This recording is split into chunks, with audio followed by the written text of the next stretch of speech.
जगन्नाथपुरी के एक भक्त की कथा है। एक भक्त था, उसके स्वप्न में जगन्नाथ जी आते थे।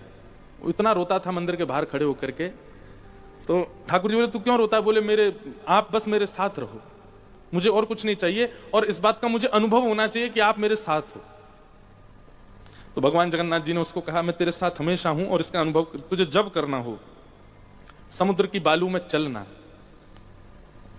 और थोड़ी दूर चलने के बाद फिर पीछे देखना, 2 पैरों के निशान तेरे होंगे और तेरे बगल में 2 पैर के निशान मेरे होंगे। उससे तुझे पता चल जाएगा मैं तेरे साथ हूं।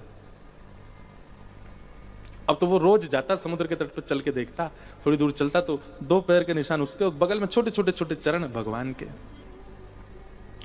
इतना प्रसन्न रहता था। लेकिन ये उसके घर में कोई घटना घटी, माता जी का देहावसन हो गया, बहुत कष्ट में आ गया,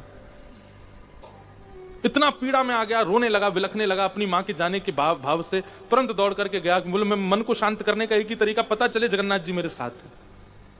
अत्यंत पीड़ा में था। जैसे ही समुद्र के तट पर चल रहा था, रो रहा था बहुत तेज तेज। पीछे मुड़ करके उसने देखा तो 2 ही पैरों के चिन्ह थे। जगन्नाथ मंदिर के बाहर जाकर बोला, मैं समझ गया, मेरी मां का देहावसन इसलिए हुआ क्योंकि आप मुझे छोड़ के चले गए हो। अब आप मेरे साथ में नहीं हो। आपने कुछ दिन मेरा संग किया, उसके बाद मुझे अकेला छोड़ दिया। नाथ, आप ऐसा कैसे कर सकते हैं? मुझसे क्या अपराध हुआ? रोने लगा, बिलखने लगा। जगन्नाथ जी रात्रि में फिर स्वप्न में आए। क्यों रो रहा था? बोले, नाथ, आप मेरे साथ थे हमेशा, और आज आप मेरे साथ नहीं थे। मैंने जाके देखा 2 ही चरण चिन्ह थे, और आज ही मेरी मां का भगवत धाम गमन हो गया। इसका मतलब आपने मुझे त्याग दिया ना? मुझसे कोई अपराध हुआ है? भगवान बोले, नहीं। तो फिर आज आपके चरण चिन्ह क्यों नहीं थे?